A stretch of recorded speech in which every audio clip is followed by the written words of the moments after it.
Good morning. Let's turn that on.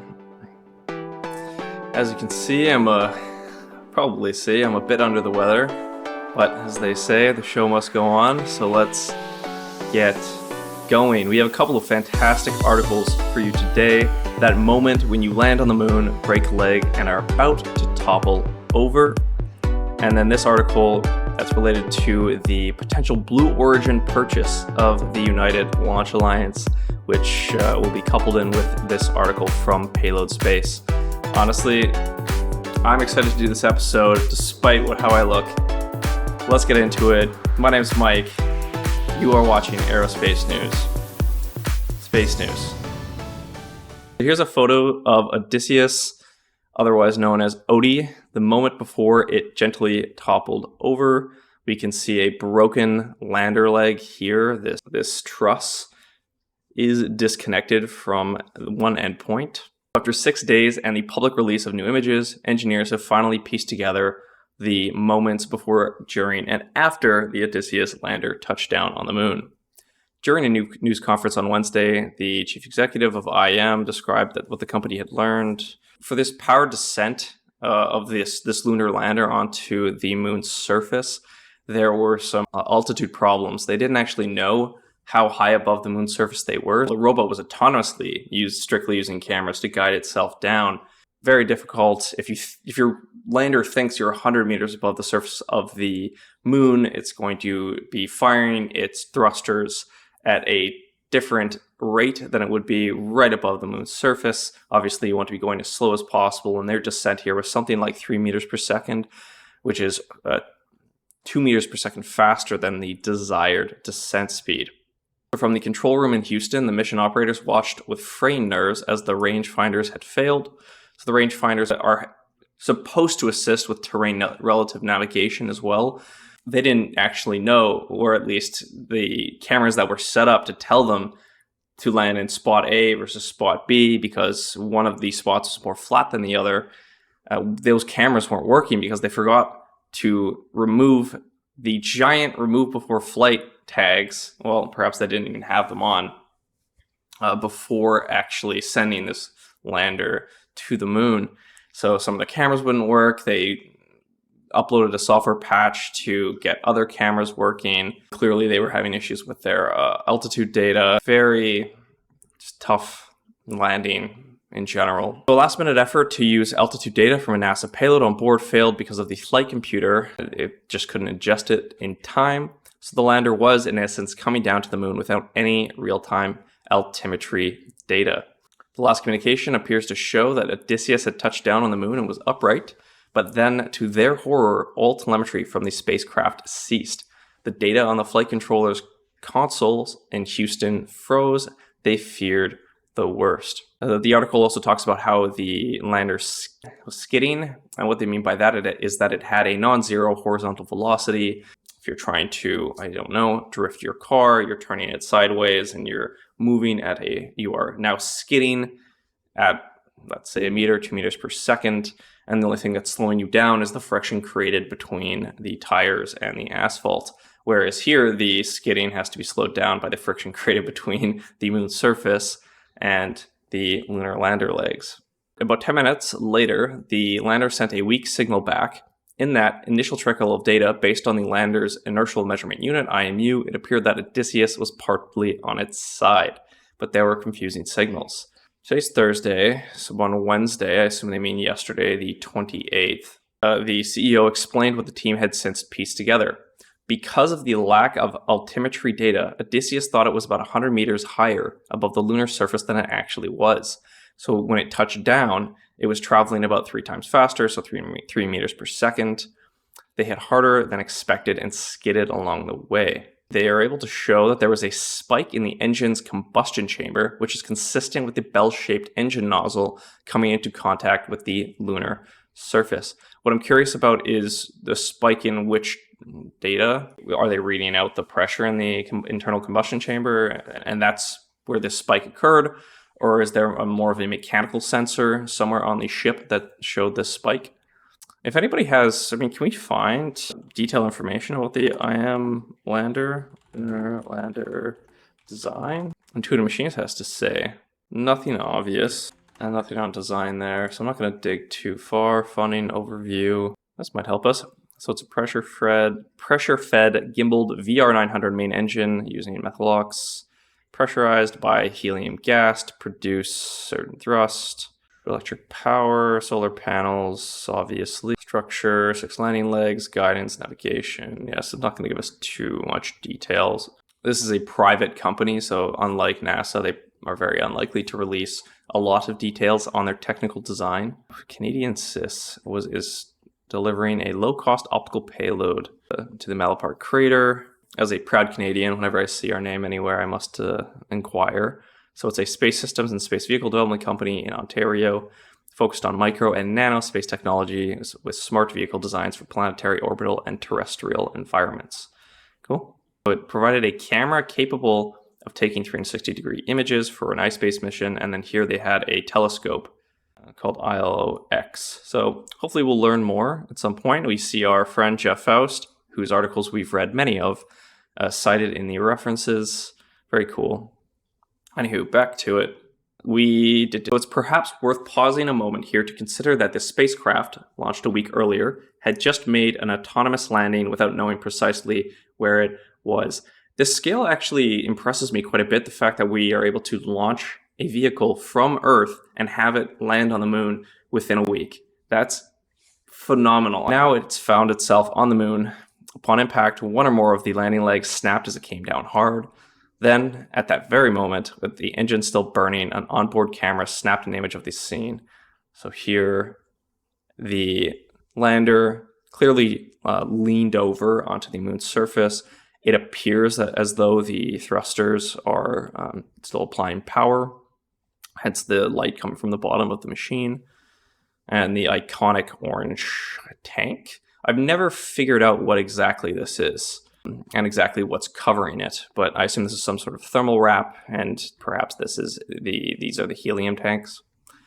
Again, if you know, throw it down. Also, I'm going to take a quick moment to ask you to like, subscribe, ring that notification bell so you never miss an episode. Thank you so much for your support. It means the world to me. As a small channel, I'm just trying to get started, trying to learn a lot myself, but also provide some useful information in a digestible way to an audience like yourselves. So thank you very much.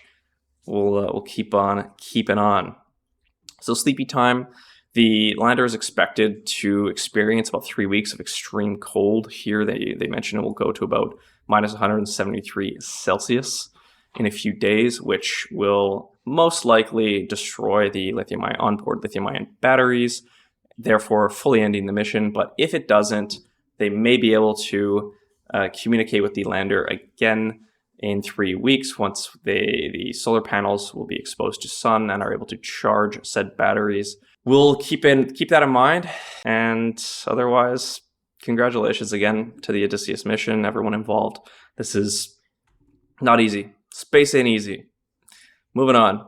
Space Force needs top buyer, keenly watching United Launch Alliance and Blue Origin. They need to scale, so this potential ULA Blue Origin merger would be very interesting. Right now, SpaceX has utter dominance on the launch market, and so the combination of two smaller competitors, as with any other industry, gives them the chance to compete for a slice of the pie.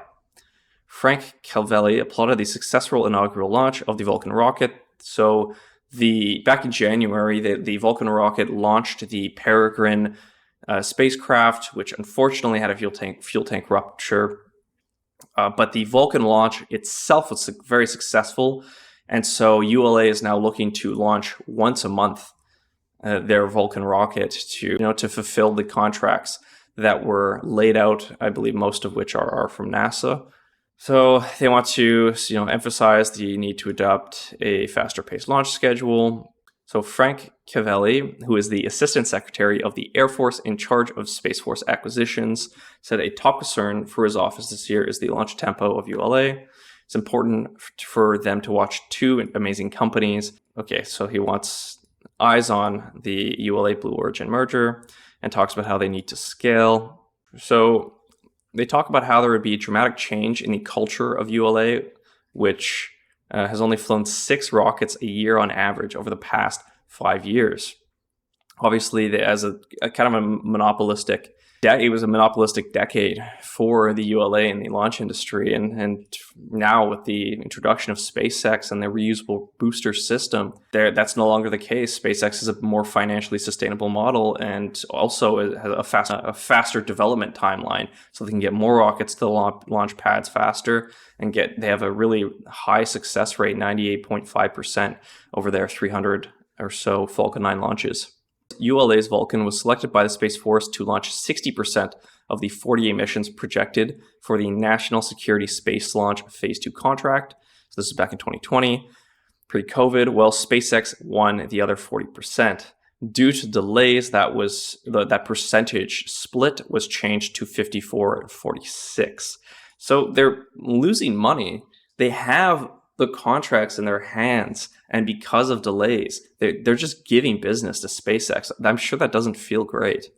Cavelli said he'll be watching ULA's efforts to ramp up and launch twice a month. They need Blue Origin to provide the engines to ULA in a timely manner. It makes sense. So since Blue Origin hasn't been launching a lot of its own rockets, the New Shepard or Blue Shepard or whatever they're calling it, hasn't launched all that frequently, it makes sense for them to start small, maybe just develop the engines for now and push those en masse to other launch providers, and then slowly, wrap up your capabilities to actually build your own rocket. Makes sense from a business point of view. Although now you're providing your engines to competitors who are taking some of your pie. Not if you buy them. SpaceX nearly reached 100 launches in 23, so they have 300 total, and in 23 alone, they had 98 Falcon 9 launches. With ULA reportedly up for sale, Blue Origin is viewed as the leading bidder. However, how that potential shift unfolds could have ripple effects in the NSL program. A related article from Payload Space, Blue Origin's ULA investment case, Payload Research. Here's a look at the Vulcan rocket. Beautiful. I like the design on the bottom. Of course, if you add flames to your rocket, it goes faster. The worst kept secret in the space industry is coming to a head. ULA is up for sale and all signs point to Blue Origin. Well, the two parties have not yet signed an agreement. A deal for ULA, which Boeing and Lockheed formed as a joint venture, could be announced in the next couple of months. So they've gone from Boeing and Lockheed having their kind of separate companies to a Boeing-Lockheed merger. And now we have this Boeing-Lockheed merger known as United Launch Alliance and Blue Origin, who have separate launch companies now merging as well. So they're just continuing to pile on to try and compete. The valuation for ULA is thought to be in the $2 billion to $3 billion range and could be as high as $4 billion. If they find major issues with the next launch, then obviously they're going to need to make some serious technical changes to the other rockets that are already in queue, and that's going to drive down the cost. That must by hundreds of millions of dollars. Jeff Bezos is all in on Blue Origin. Over the last decade, Blue has invested heavily into the development of its next-gen heavy-lift New Glenn rocket. Do they have a New Shepard rocket? Yeah, so it's a space vehicle. Maybe it's the pod and not the rocket. It's a suborbital spaceflight system designed to take astronauts and research payloads past the Kármán line. So New Glenn is the rocket, culminating in the vehicle's first rollout to the pad last week. So with Bezos' eyes set on ULA, he has been on an Amazon stock-selling tear, cashing out $8.5 billion worth of shares, which is only 5% of his holdings.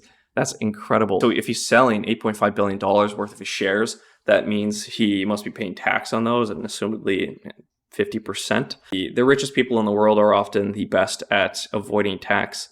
So he probably, instead of paying $4.25 billion in tax, paid much less. But anywho, the rest of that money will likely be going to Blue Origin, it seems.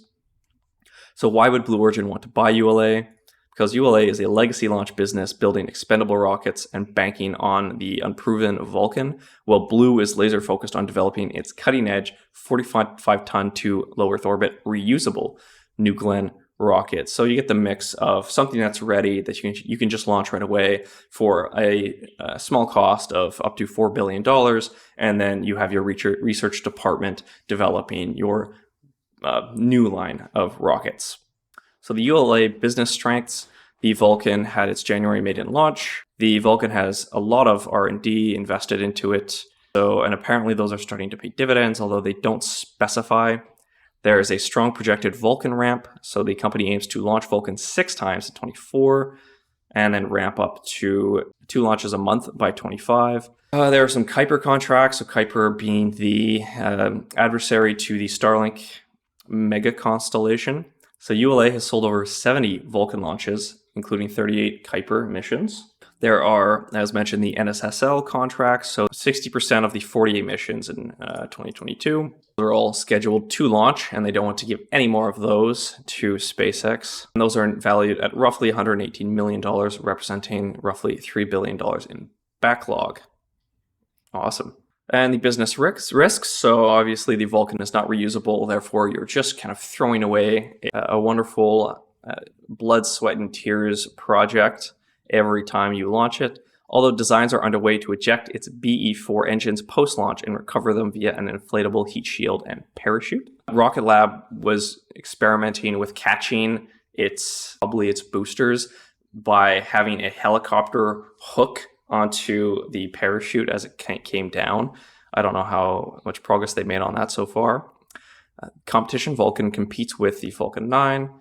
The hardware is unproven and it has a slow pace of innovation. Aerojet had bid $2 billion to acquire ULA about 10 years ago.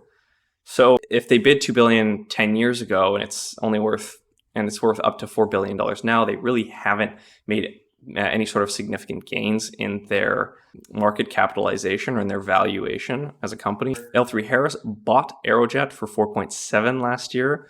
Rocket Lab's current market cap sits at 2.3.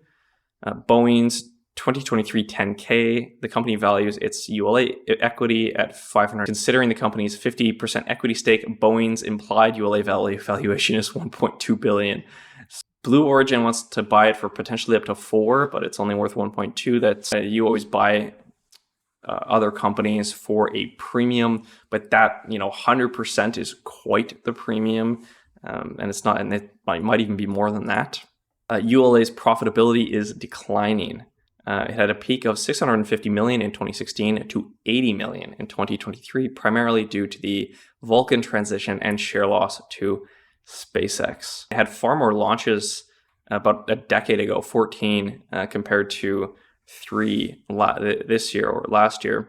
Many of those launches, some were for putting satellites into space, but also ULA probably was the launch provider for all of the ISS missions, namely the Russians and maybe that French company, Arianespace, were also providing some launches, although with Arianespace's 50% launch success, I'm not sure I'd want to put humans as payloads there. All right, I'm going to stop there. There's a lot more information, but I'm pretty tired, and I'm sure you are as well. I hope you have a fantastic day. Thanks for sticking around. You've watched Space News Day. I'm going to stop counting now. Let's pick this up sometime tomorrow, maybe the day after, maybe Monday, if I'm feeling better. Who knows? Bye-bye.